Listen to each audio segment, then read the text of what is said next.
I'm John McKee, editor of Messianic Apologetics, messianicapologetics.net.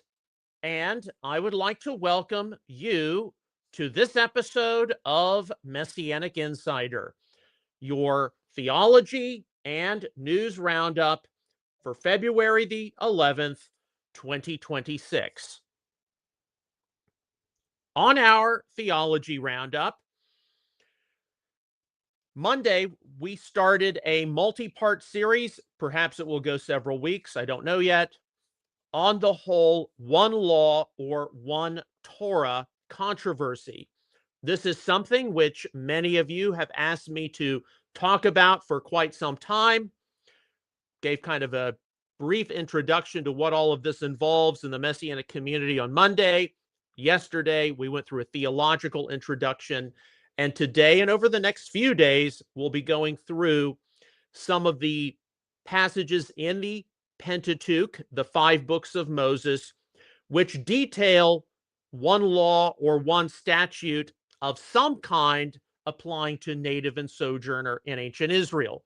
But our purpose, of course, is what do those passages mean in context? It's one thing to see, for example, our passage today, Exodus 12, 48, and 49, posted on an internet meme. It's another thing to actually go into it, read what it says, evaluate what the ancient issue was, as well as consider some opinions, be they Jewish, Christian, conservative, or even liberal. And I can definitely tell you this. In most of the examination you will see of these passages, you will not encounter very much of that. And we have to do our best to sort through, as difficult as it is, a lot of the dogma, a lot of the insecurity, a lot of the overstated opinions, and we have to go with the text. And I know that for a lot of people who have been influenced by one law or one Torah theology in the past, this is ultimately one of the main reasons why they have recalibrated or overhauled some of their previous points of view. Okay, so if you will, please turn with me to the Messianic Apologetics website. This is from the Articles tab. All the articles are listed in alphabetical order, so you can scroll down to the letter O, approaching one law controversies, sorting through the legalism. You can click there, and then a PDF file will open up. And there we have it. Exodus 12, verses 48 and 49. So let's review this. But if a stranger sojourns with you and celebrates the Passover to the Lord, let all his males be circumcised, and then let him come near to celebrate it, and he shall be like a native of the land. But no uncircumcised person may eat of it. The same law shall apply to the native as to the stranger who sojourns among you. Exodus 12, 48 and 49, New American Standard. Now, if you have been paying attention to anything online over the past certainly 10, if not 15 years, you have seen Exodus 12:49 affluently quoted, affluently posted on different memes, and you have seen it kind of take on a life of its own. Yet, how many of you have seen different examiners, whether they are in favor of a one law or one Torah theology or negatively disposed toward it, actually say, okay, what does Exodus 12:49 mean in the wider context here? And I'll be honest with you, I've seen some people who they purport to be scholarly, they purport to, hey, we want to keep a Bible passage in context, and they precisely do not do that with this passage. And we're going to not only do that with this passage, but we're going to do it with several others over the next few days. Okay, so Exodus 12, 48 and 49. Let's review. Exodus chapter 12 includes the biblical record of how the Passover was to be established as the festival commemorating God's judgment over the Egyptians and how the ancient Israelites were finally freed from bondage. As Israel left Egypt, it was clear that not only did many hundreds of thousands of native Israelites make the trek out, Exodus 12:37, but also a mixed multitude, Erev Rav, also went up with them, Exodus 12:38, New American Standard.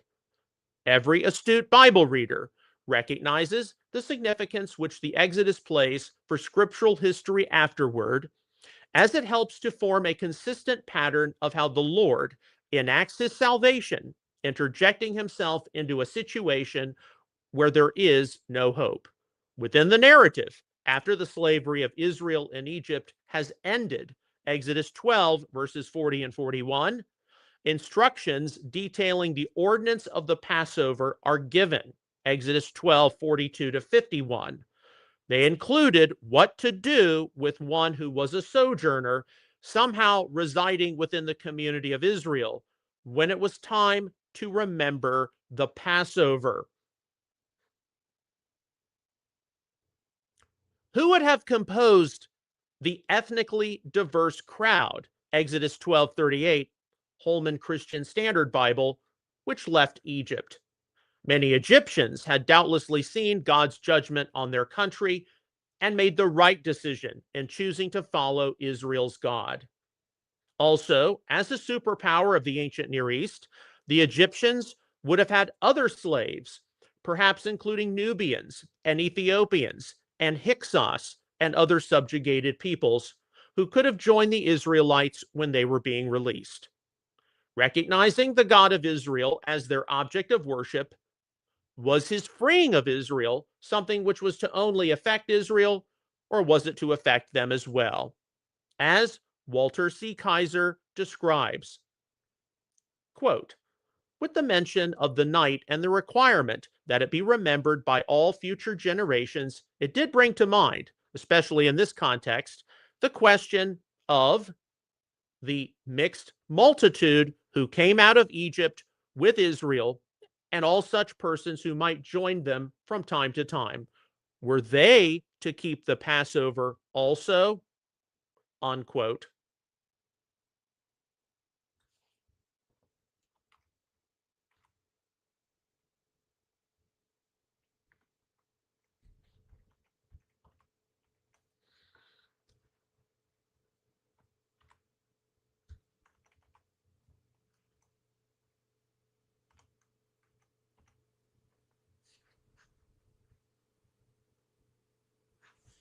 All right. I had to fix something on X. What is to be made of the circumstances when Israel was finally resident in the Promised Land? Peter Enns points out how in Exodus 12:43 and 40 to 49, quote, these regulations are future oriented. For example, mention of foreign slaves, temporary residents, and hired workers is not applicable to the Israelites while they are slaves themselves. Unquote. It is to be noted how there was a difference made between a foreigner, Ben Nekar in Israel, and a temporary resident or Toshav in Israel. The Lord said to Moses and Aaron, this is the ordinance of the Passover. No foreigner, Ben Nekah, is to eat of it, but every man's slave purchased with money. After you have circumcised him, then he may eat of it. Exodus 12:43 to 44, New American Standard. A sojourner, Toshav, or a hired servant, Sakia, shall not eat of it. Exodus 12:45, New American Standard.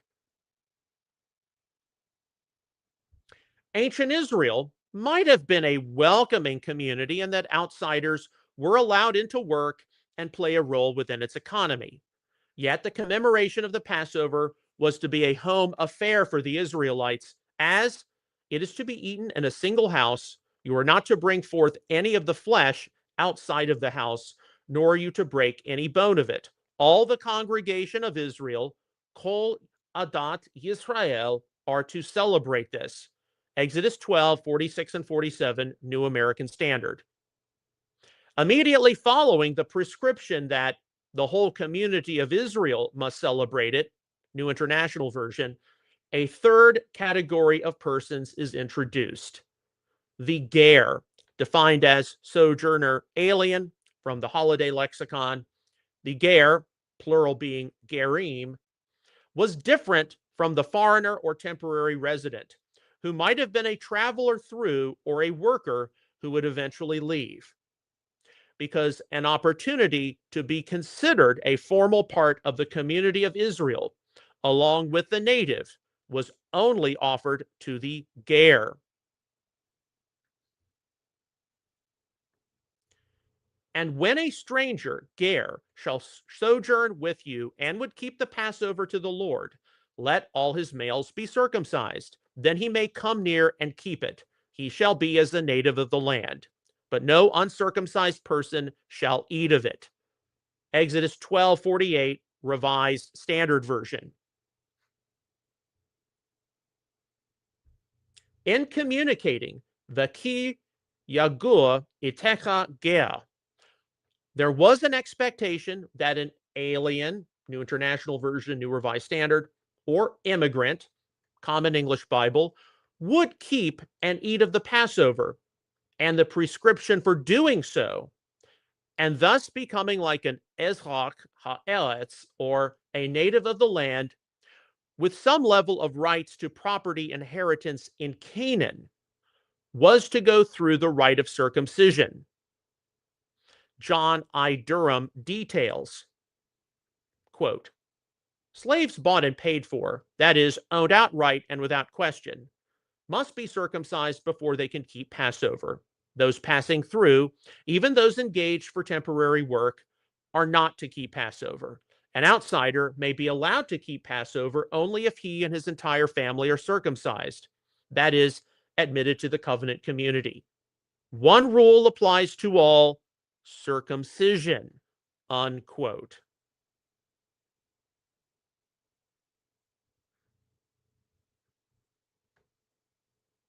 Following this, it is asserted, the same law, or one law, Revised Standard Version, New Jewish Publication Society Version, Art Scroll Tanakh, English Standard Version, the same law, or also translated as one law, shall apply to the native as to the stranger who sojourns among you. Exodus 12:49, New American Standard. Torah achat yihye le'ezrak ve'leger hagar betochem. All who were to eat of the Passover sacrifice were to be circumcised, given the assertion, no uncircumcised male may eat of it. Exodus 12:48, New American Standard. The summarizing statement about Torah achat directly concerned how there were not two separate standards by which people were reckoned as Israelites here. Physical circumcision reckoned one as a native of the land, ready to fully participate in Passover. In order for the native-born male to be a real Israelite ready to eat the Passover, he had to be circumcised. And in order for the ger to be reckoned as a native and keep the Passover, he had to be circumcised. It was not as though the ger had to be circumcised and also pay an exorbitant amount of gold or silver. The same standard applied. Beyond the specific issue of circumcision being the cause for either natives or sojourners fully participating in the Passover, what might Torah echat represent for the wider jurisprudence of the Torah in regard to natives and sojourners? In the estimation of Richard Elliott Friedman, at least, quote, the context here concerns the Passover statute, but this principle of treating a resident alien the same as any citizen will be repeated about 15 times in the Torah, unquote, from his commentary on the Torah. Nahum M. Sarna also thinks that if a ger underwent circumcision, quote, having done so, no discrimination between him and the citizen was allowed. And he is also right to confirm, continuing, just like an uncircumcised non-Israelite, so an uncircumcised Israelite was also excluded, unquote. So, in a manner of speaking, it is theoretically possible in the Pentateuch for a number of circumcised gerim or sojourners to have been more quote unquote Israelite, as it were, in following the direction to keep Passover, if any ethnic Israelites were found to dismiss it, having found themselves uncircumcised. Anyone not native born of Israel, but who would be a sojourner in the community, would be in a rather odd predicament when it came time in the course of the year for the people to observe the Passover. Native male Israelites who were circumcised from the time of birth would have been able to eat the Passover lamb without any problems. A family of sojourners who had fully recognized and confessed faith in the God of Israel and his goodness, and were by no means idolaters, might have stood out if the males had not undergone circumcision in not being able to fully participate in eating of the Passover. Exodus 12:19 previously does state, 7 days there shall be no leaven found in your houses, for whoever eats what is leavened, that person shall be cut off from the congregation of Israel, whether he is an alien, ger, or a native of the land. Ezrak ha'eretz, New American Standard, indicating how during the season of Passover, a family of sojourners would have been able to partake of the unleavened bread and bitter herbs. Yet, even if so, they would have been incapable of entirely commemorating the focal point of salvation that delivered the chosen nation from bondage, the Passover lamb. If fully committed to Israel's God, circumcision of the male sojourners would need to be in order so that they could partake of the Passover fully. Given the national significance which the Passover held for Israel, it would not seem very likely for sojourners within the community to always disregard full participation in it, with many committed to the one true God being aware of the prescription to be circumcised, that sojourners should have been circumcised to fully participate in Passover is an impetus detected from Exodus 12:48 and 49. Many such sojourners, undoubtedly, in becoming circumcised, went through a useful status change which permanently bound their progeny to the community of Israel. Now, I want to pause right there and I want to communicate something which frequently gets left out of this whole discussion. We are talking about sojourners within the community of ancient Israel here.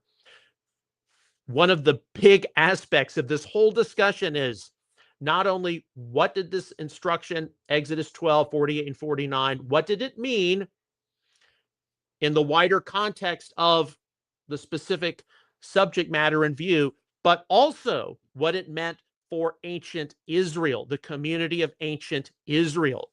And frequently people just jump way ahead and they assume that Jews and Gentiles today in the 21st century are people being talked about.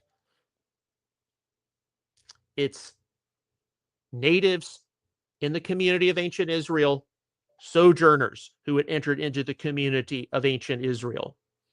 And unfortunately, for whatever reason, one of the biggest interpretational, I'm just going to call it what it is, messes, which have been perpetuated by a lot of the fundamentalism, which exists on both sides, by the way. While fundamentalism is a problem in a great deal of the one law or one Torah sub-movement, it persists in a lot of Messianic Judaism too. You know, we're keen on reading things in the apostolic writings or New Testament. Well, I need to understand Romans for what it meant to the ancient Roman believers in the first century. I need to understand Galatians for what it meant to the ancient Galatian recipients of Paul's letter. We're pretty keen on things like that. But when it comes to the Torah itself, far too many think that what is being communicated directly to us in the 21st century. We often do not even take into consideration In this case, Exodus 12, 48 and 49, ancient Israel, a community which included native-born and sojourners who had come in. Ancient Israel in the ancient Near East. And then, of course, we have to trace, yes, a history of interpretation and application. And that makes this issue quite complicated for us to review, because throughout way too many years of our family being involved in the Messianic community, we tolerate and we don't challenge. The Torah was not written directly to any of us living today in the 21st century. Messianic Jewish believers might be the descendants of those who left Egypt, whose ancestors went to Mount Sinai, and who later entered into the Promised Land. But they are not the people who went to Mount Sinai and then later entered into the Promised Land. And certainly, non-Jewish believers today in Israel's Messiah are not sojourners who would have entered into the community of ancient Israel. So please keep that in mind as we go through this. We're trying to understand this from the context of a native born in ancient Israel and a sojourner who had entered into ancient Israel in the 15th or 13th century BCE, depending on when you date the Exodus. And yes, I would be inclined to date it to the 13th century BCE. All right. Back to our study. What is circumcision primarily for in relation to Exodus 12, 48, and 49? Is it for being a member of the community of Israel, or is it for fully partaking of the Passover and eating of the Passover sacrifice? It is easy to see how the central theme of Exodus 12, 48, and 49 was not circumcision of the ger or sojourner, but rather Ve'asa Pesach la'Adonai, and would keep the Passover to the Lord. Exodus 12:48, Revised Standard Version. The full observance of the Passover. While it is tempting to think that Exodus 12:48 and 49 presented circumcision as the entryway for the ger or sojourner into ancient Israel, it is actually commemoration of the Passover and remembrance of the Exodus, which defined Israel and God's salvation activity on Israel's behalf, and was the real issue here. Full participation in the Passover required circumcision, and then resulted in native of the land status being granted to the sojourner. Passover was actually to be the central focus of national identity in ancient Israel, of which being circumcised had a part. In undergoing circumcision to fully observe the Passover, an outsider to ancient Israel would undeniably be considered an Israelite who could participate in all of the rights and privileges of being a member of the chosen nation, notably including the possibility of tribal inheritance, although this would require marrying into one of the tribes. Walter Brueggemann observes, quote, "What matters is a readiness and willingness to be counted an Israelite, and that is signified by a readiness to be circumcised. Thus, the regulation is inclusive, though obviously gender specific, but it is not careless or casual," unquote. The stipulation of circumcision was also not that cumbersome. But be aware of how the Exodus 12, 48, and 49 circumcision is not the later, sometimes rigorous, post-Maccabean process of a Greek or Roman proselytizing to Second Temple Judaism. Talmud Keritot 9a, encountered in the Apostolic Scriptures or New Testament. Furthermore, circumcision in the ancient Near East was not as taboo as it was for the later classical civilizations of Greece and Rome. You know, one of the things which, and I need to say this with a lot of love and respect, but I encourage you to go to a Bible encyclopedia or dictionary. On the conservative side, International Standard Bible Encyclopedia, pretty standard. More on the critical side, Interpreter's Dictionary of the Bible, Anchor Bible Dictionary, something like that, go look up the entry for circumcision. You're going to find out very quickly, some of you all are not aware of this, circumcision was practiced by civilizations predating the patriarch Abraham.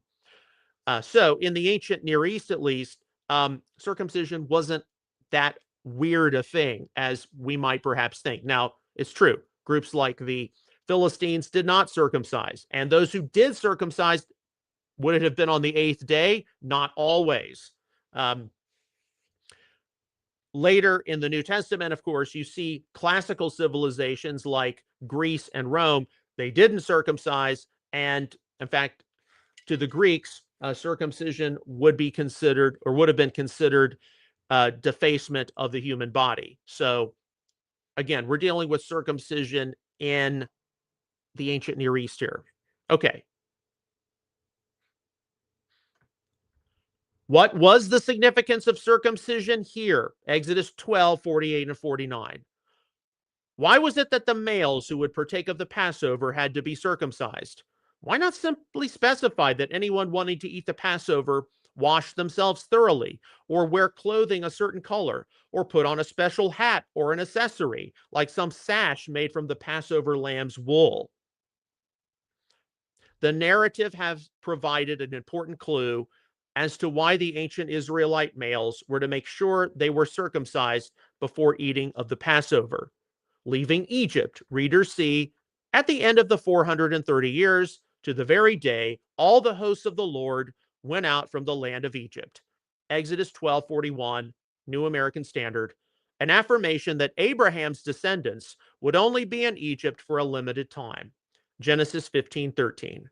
God was faithful to make sure that Israel's bondage to Egypt eventually ended, and so being circumcised to keep the Passover, commemorating their freedom from oppression, would allow them to remember how he had kept his word to Abraham.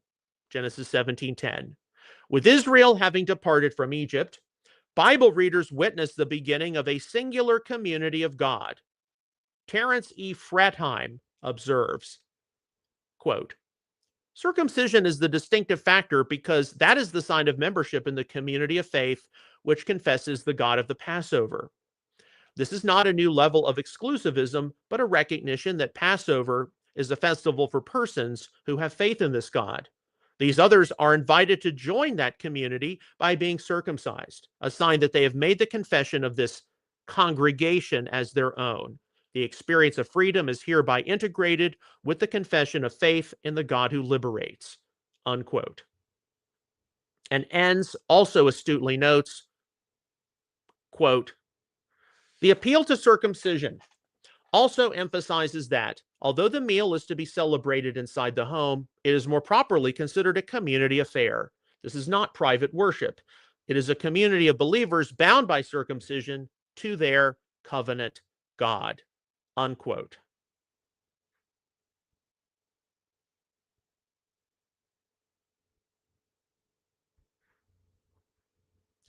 We should all agree with J.A. Meacher, who concludes, quote, that this is a community with two components, not two degrees or levels of membership, is rather more explicit in the Hebrew, unquote, making light of Exodus 12:47, which says, Kol Adat Yisrael were to remember the Passover, and there was not any sort of discouragement for the sojourner to keep the Passover.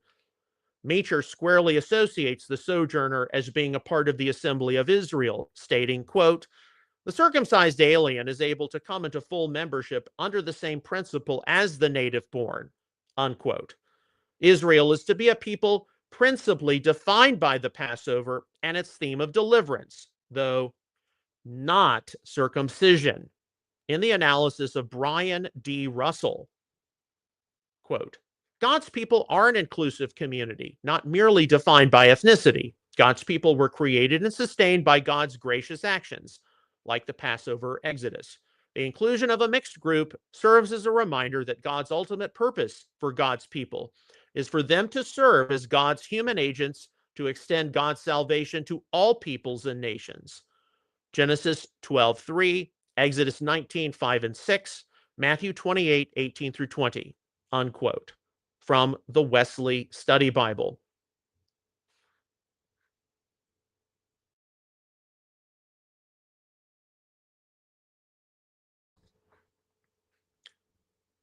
Moving forward in salvation history and noting Exodus 12:49, Meacher makes reference to Ephesians 3:6, speaking of the nations being fellow heirs and fellow members of the body and fellow partakers of the promise in Messiah Yeshua through the gospel, New American Standard.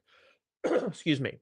In Messiah Yeshua, today's Messianic believers remember the Passover for what it teaches, not only about the deliverance of ancient Israel from Egypt, but also our Lord's Last Supper, his sacrifice for our sins, and his resurrection from the dead, 1 Corinthians 5:7. Such a Passover in Messiah is much more deep and significant for us to commemorate than what the Israelites of old were able to do, as important as that was. Okay, now we're going to get into some controversy here. And this is where you're going to see me be rather negative to one law, one Torah theology. The degree by which Yeshua's being offered up as our Passover sacrifice has changed some of the orientation of Exodus 12, 48, and 49, inaugurating the era of New Covenant. Luke 22:20, also Jeremiah 31, 31 to 34, Ezekiel 36, 25 to 27, and perhaps altering the emphasis of how an outsider enters into the commonwealth of Israel. Ephesians 2, 11 through 13 can be a debated issue among today's Messianic people. It can be easily recognized how various proponents of a one law or one Torah theology might suggest that physical circumcision of males is required to commemorate the Passover Seder, which frequently lacks any lamb today. Many other people in the Messianic community, though, would conclude that with the Second Temple destroyed and with the Seder now reoriented for Messiah followers to memorialize not only the Exodus, but also the Last Supper and Yeshua's sacrifice, that some post-resurrection era realities need to be factored in. It is clear from the apostolic scriptures that male circumcision does not have the same significance this side of Yeshua's sacrifice as it did in the pre-resurrection era. Deuteronomy 30, verse 6, and also Philippians 3:3. The Passover commemoration of the Corinthians, for example, 1 Corinthians 5:7, likely included many uncircumcised Greek and Roman believers. While it is true that such a Passover commemoration would have lacked a lamb, which could only have been slaughtered at the temple complex in Jerusalem, more important to recognize is how such a Passover commemoration would have been focused on themes of both the Exodus and the work of the Messiah as Passover lamb. Ancient Israel's observance of the Passover, with the availability for the ger, or sojourner, to be circumcised, eat the Passover lamb, and thus be considered not only a full member of the community, but a native of the land, can be recognized as supportive of the legal fairness present within the law of God, involving diverse sectors of people. Recognizing how the terminology Torah Echad, or one law, was first mentioned in association with Passover circumcision, we should recognize how both native Israelites and welcome sojourners had to both be circumcised in order to eat the Passover. Sojourners who entered into the community did not have to be circumcised and do something else, while natives had to only be circumcised. All right, listen very carefully, please. But when we see Exodus 12:49, there shall be one law for the native and for the stranger who sojourns among you, Revised Standard Version, quoted liberally by various supporters of a one law or one Torah theology. Do they think that today only those who are circumcised can participate in Messianic Passover seders? Or are they willing to concede that there are indeed some new spiritual dynamics in play in this post resurrection era, which have directly affected Torah institutions such as male circumcision? While we should not think that circumcision has been abolished as a rite, in addition to being a valuable medical procedure, recognize how the venerable Apostle Paul had to focus many of his fellow Jewish believers on the greater necessity of being circumcised in heart. Romans 2:29.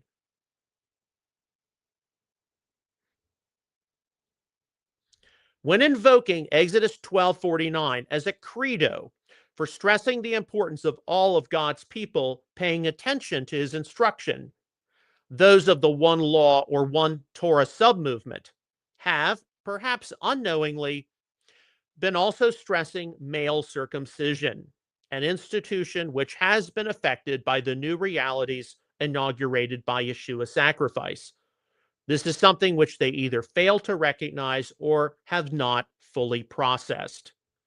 So indeed, what our purpose is here is, what does the statement about one law or one statute mean in context? And here the issue is, if a native born, if a sojourner within the community of ancient Israel wanted to eat of the Passover sacrifice, he had to be circumcised. And it's not speaking of universal Torah. Torah Echat is speaking of a specific legislation. And unfortunately, especially as you see it, Exodus 12:49, affluently quoted across social media, you would assume that it's speaking of universal Torah, whereas there are specific circumstances in view. Now, tomorrow, you've already seen this in our notes, we're going to be getting into Leviticus 7, verse 7. Now, this is going to be rather interesting because this definitely involves a specific context. And for some of us, when we encounter statements which use one law or one statute, and a teacher, a speaker, has taken them to mean universal Torah and has forgotten the specific original circumstances, what happens? I know it happened for me 15 or 16 years ago. How reliable is this exegete going to be? Now, this, of course, is something which can be applied across the board for many different issues.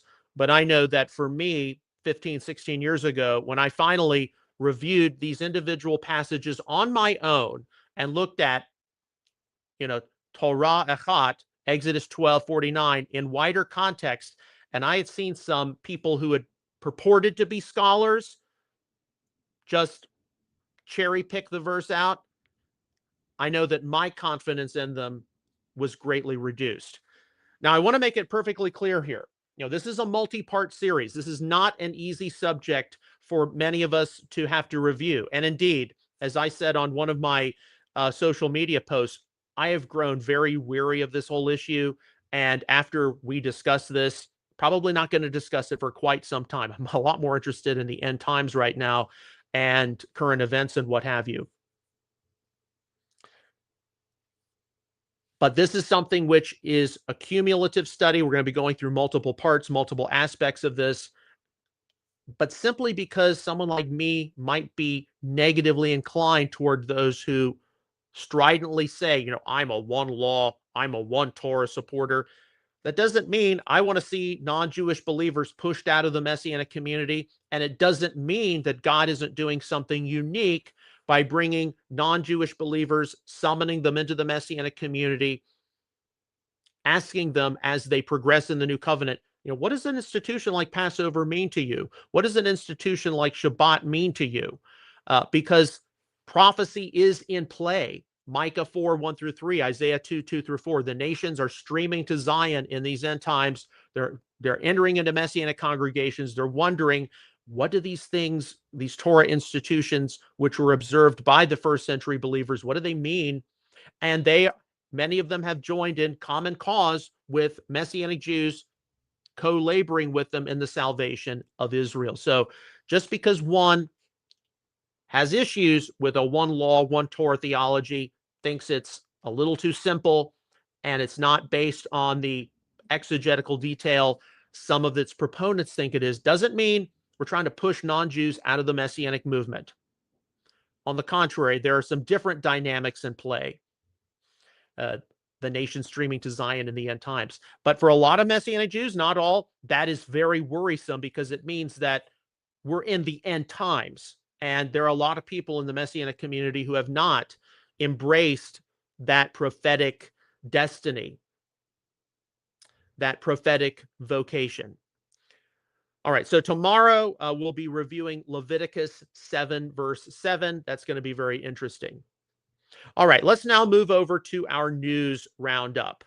And of course, I have to say this every time we do the news roundup after the theology roundup because the news is time sensitive. It changes from day to day.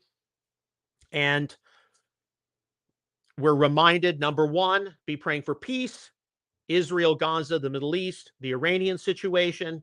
Number two, be praying for peace, Russia, Ukraine. And number three, be praying for reason and sanity to prevail here on the American home front, the Western Hemisphere, whether it's what took place in Venezuela, what's happening with the Epstein files, what's going to happen next. So there are a number of stories we're going to go through. All these stories will be listed for you to look at later today when this episode is archived at messianicapologetics.net.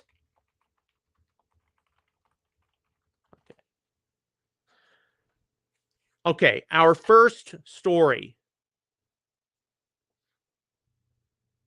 This is from Open Source Intel Defender yesterday, 1:20 p.m. So this would have been when we were live yesterday. President Donald J. Trump told Axios in an interview Tuesday that he's considering sending a second aircraft carrier strike group to the Middle East to prepare for military action against Iran if ongoing negotiations fail. And there's some more things which you can review there. Of course, this is something that, it should go without saying, we as civilians are not going to be told everything which the president, the military do in building up that armada next to Iran, adjacent to Iran. We're not going to be told everything. We're going to only be told a very small fraction of what's taking place. But the United States, and you can go online, you can find this out, how many aircraft carriers does the United States have compared to other countries? It's massive. I think it's almost to the point if you added up all the other countries, that's how many aircraft carriers are just underneath the number of aircraft carriers the U.S. has. So, U.S. military, massive. So to send not one, but possibly two carrier groups to the Middle East, that's a huge symbol of, we're not messing around with the Iranian government. But right now, we're in a period of wondering what is going to happen.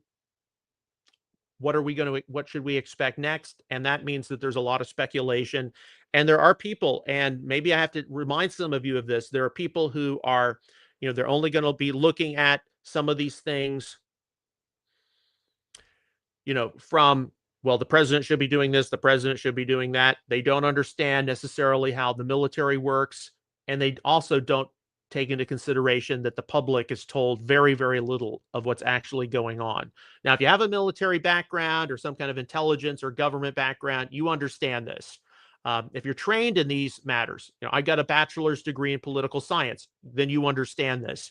But if you're just somebody out there, and this even includes people who follow end times and follow prophecy, and they discuss politics, but you're not going to have all of the information. You're just not. Okay, from 2C TV yesterday at 6:26 p.m. and there's a 3-minute, 28-second clip here.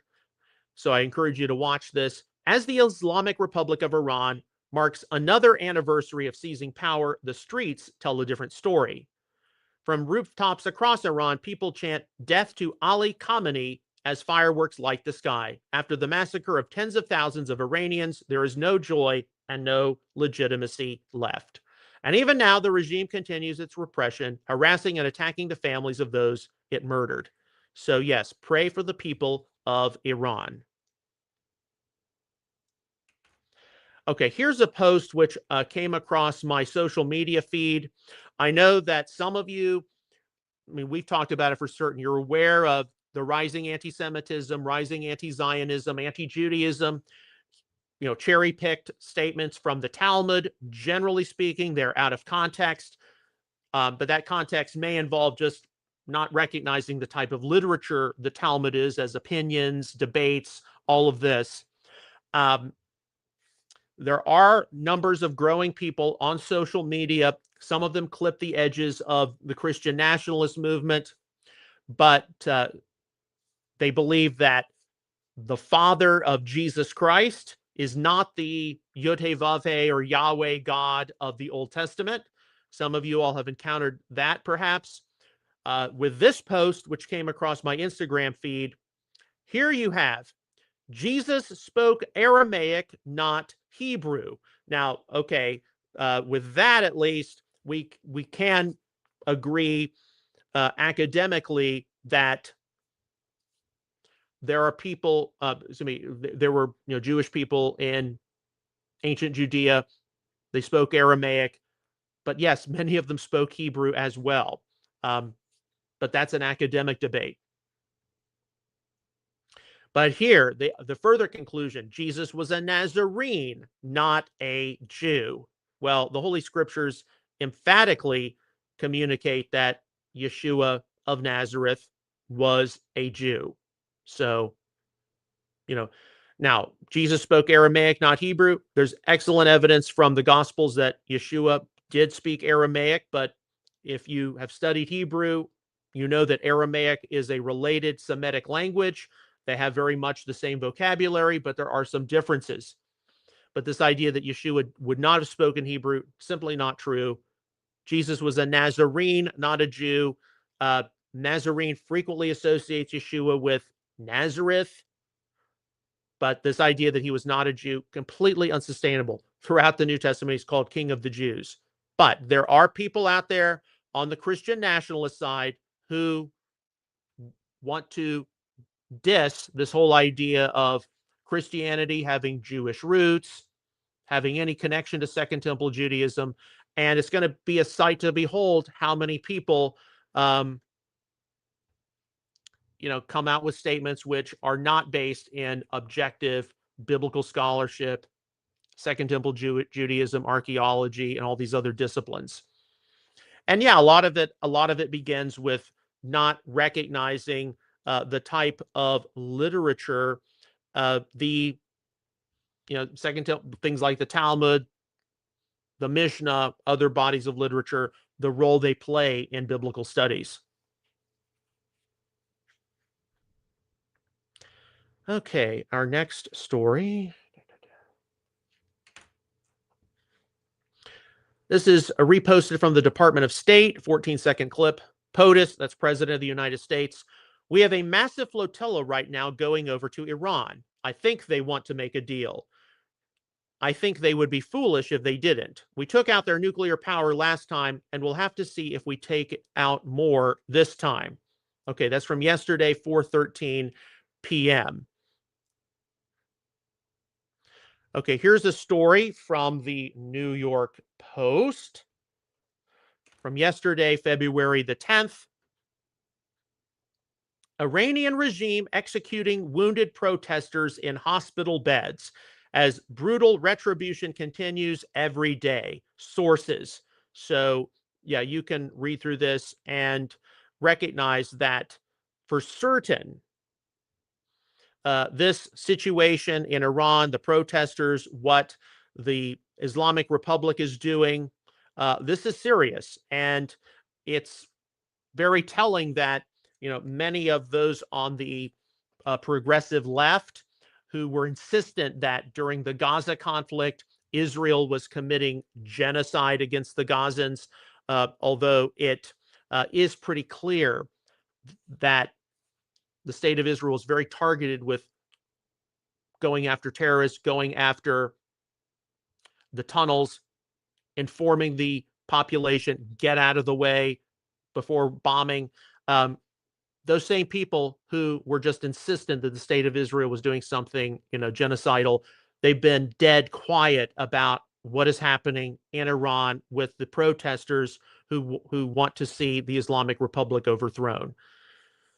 But nevertheless, there are many people who are paying attention, and the momentum is building toward what many people are expecting to be some kind of a direct confrontation or indirect confrontation, Israel, the United States, etc.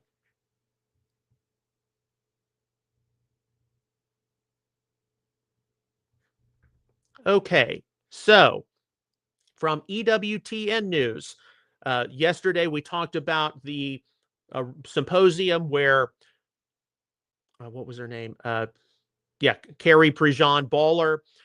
She was talking about how I'm a Catholic and we're not Zionists, and and she was later caught wearing a U.S. Palestinian flag pin.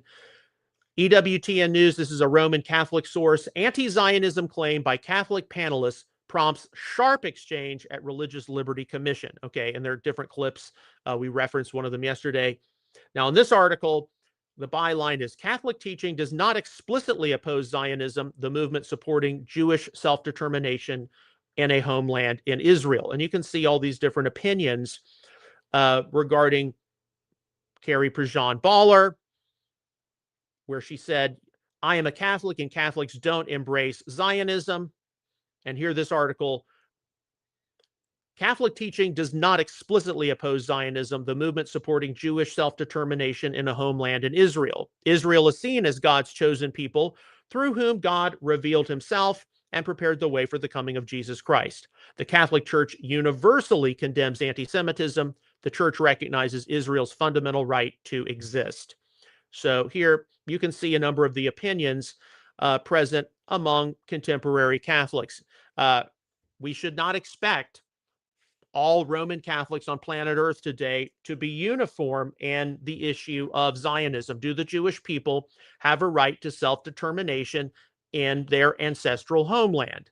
Now, some may make the claim, no, they don't. The church is the new Israel, and the Roman Catholic Church is the only true church. There are others who would say the church has a connection with the historic Jewish people, so at least in a, we'll call it a lowercase z Zionist sense, they should have a right to self-determination in their ancestral homeland. And then there are others who may claim from biblical prophecy that capital Z Zionists, the Jewish people, have been anticipated by the prophets of Israel to return home to the land of Israel. And you're going to see a lot of the same views present among evangelical Protestants. Those who would say, well, I do kind of believe that the church is the new Israel, but I can be a small z Zionist and support Jewish return, Jewish repatriation to the land of their ancestors. Likewise, there would be capital Z Zionists who say, not only do I support a Jewish homeland based on Jewish self-determination, but I believe it on the basis of prophecy. So there's no uniformity. But if a figure like Carrie Prejean, she has stirred up some very, she stirred up a huge debate.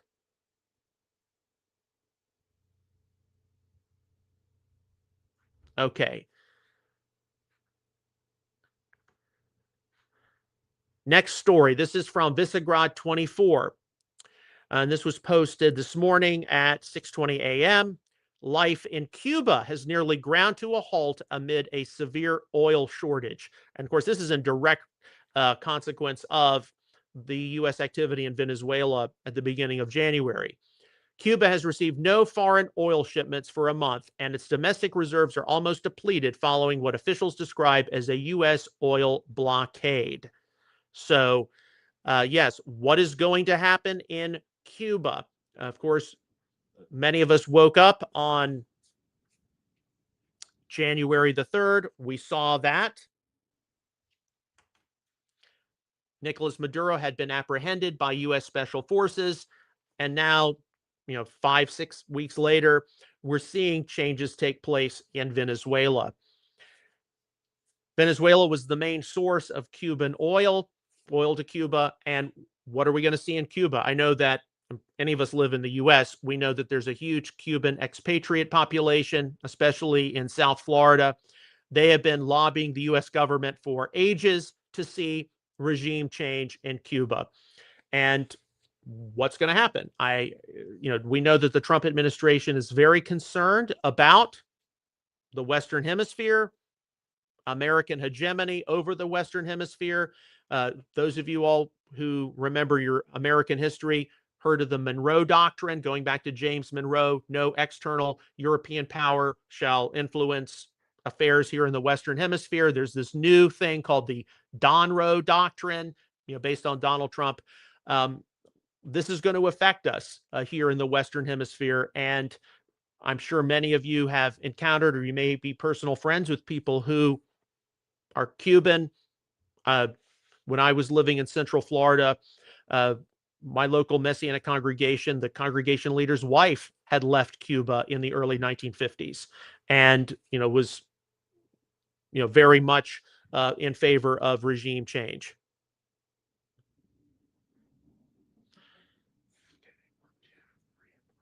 Okay, we got 7 more stories to go through, and I'll try to get through these quickly. From 2C TV, 9:16 a.m., Vice President Vance: regime change is up to the Iranians. So we know that the vice president recently on a trip to Armenia and Azerbaijan. Of course, those two countries sit immediately north of what country? Iran. So we don't know I don't know all the things that were likely discussed regarding the Iranian situation, but the U.S. general population does not want to see us engaged in another war like Iraq or Afghanistan. So it is appropriate that just as the people of Iran in 1979 overthrew the old regime, that today we'd have to see the same thing. That does not mean that the U.S. and or Israel might not get involved in bombing certain targets, doing some very specific things.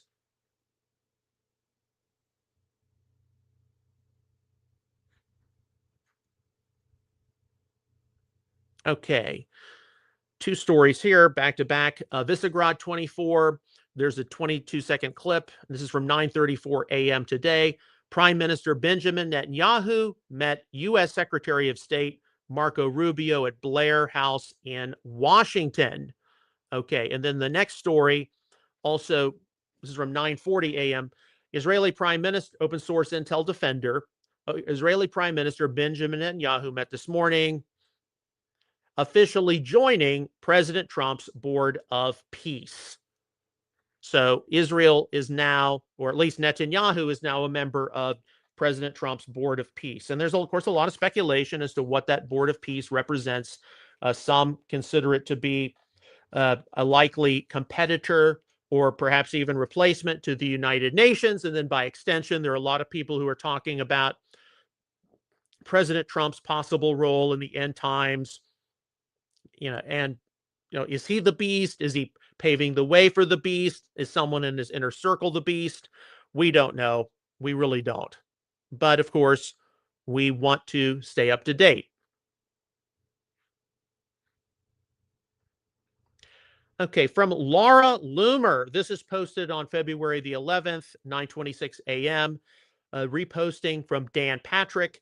Carrie Prejean Bowler has been removed from President Trump's Religious Liberty Commission.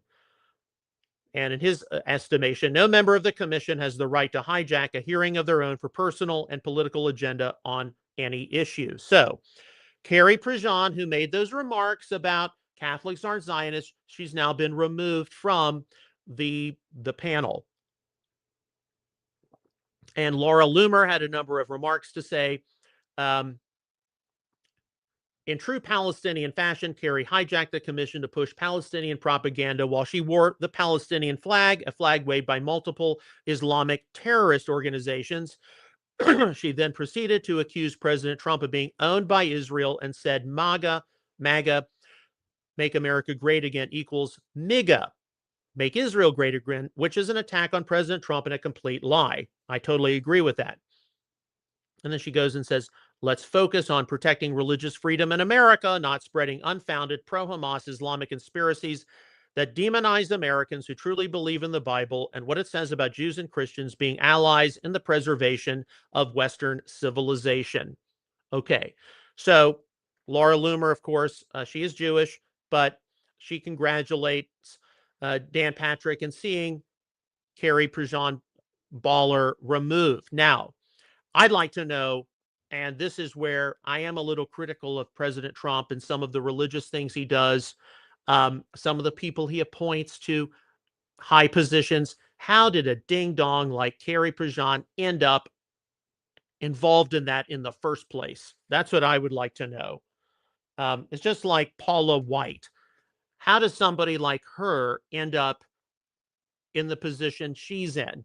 And look, I'm not opposed to women in positions of religious leadership, but some of the women, as well as some of the men who the president chooses, I don't understand it sometimes. Now, I absolutely believe that Carrie Prejean Baller, she has a right of free speech. She wants to go and be pro-Palestinian. She can go do that. We also have the right of speech. We can say we don't like that and we can push back. Okay, several more stories. Here's a good interview, 2 minutes, 58 seconds, posted by Glenn Beck, 10:34 a.m. today. I asked Iranian Crown Prince Pahlavi Reza if there is any acceptable deal Trump can make with Iran after the regime reportedly killed 35,000 plus protesters. Negotiating with this regime is another slap in the face of the Iranian people. I don't think Iranians should have died in vain. They deserve better. And his opinion is, and I think President Trump is a man of his word, is a peacemaker, and he understands that the best way to achieve peace is not to rely on a regime that would betray you again. So the Iranian situation, of course, changes from day to day.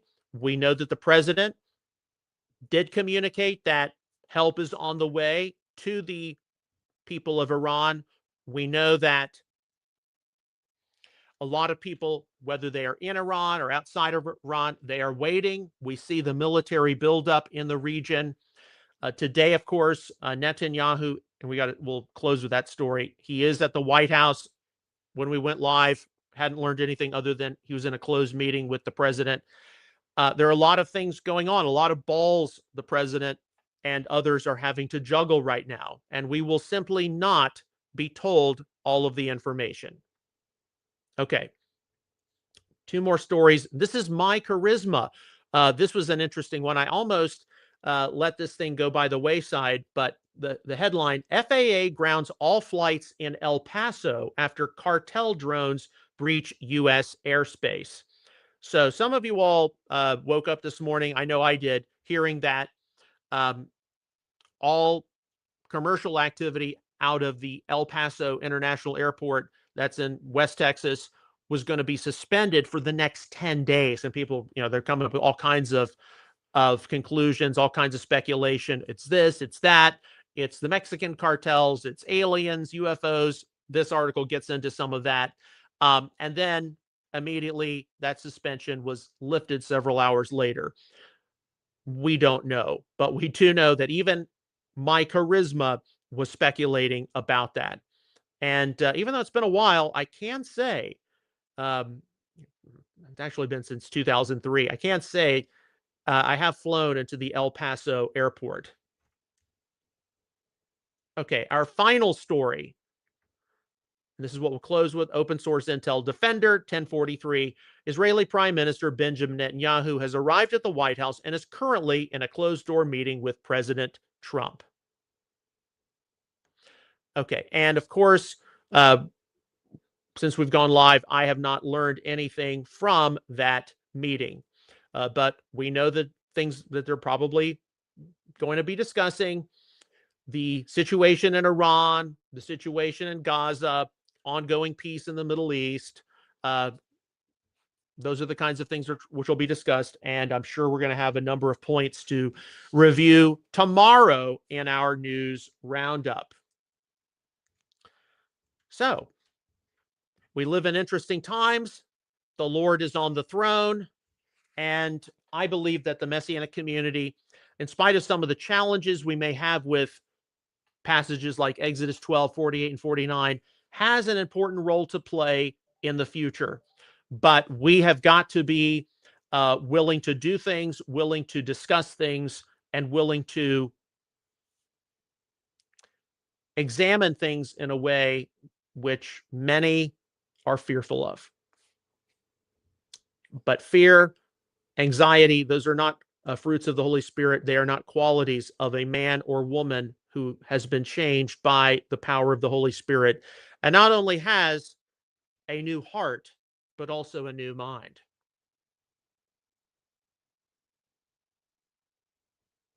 As always, on behalf of Messianic Apologetics, I would like to sincerely thank you for your ongoing prayers, encouragement, and support for all of our ministry efforts.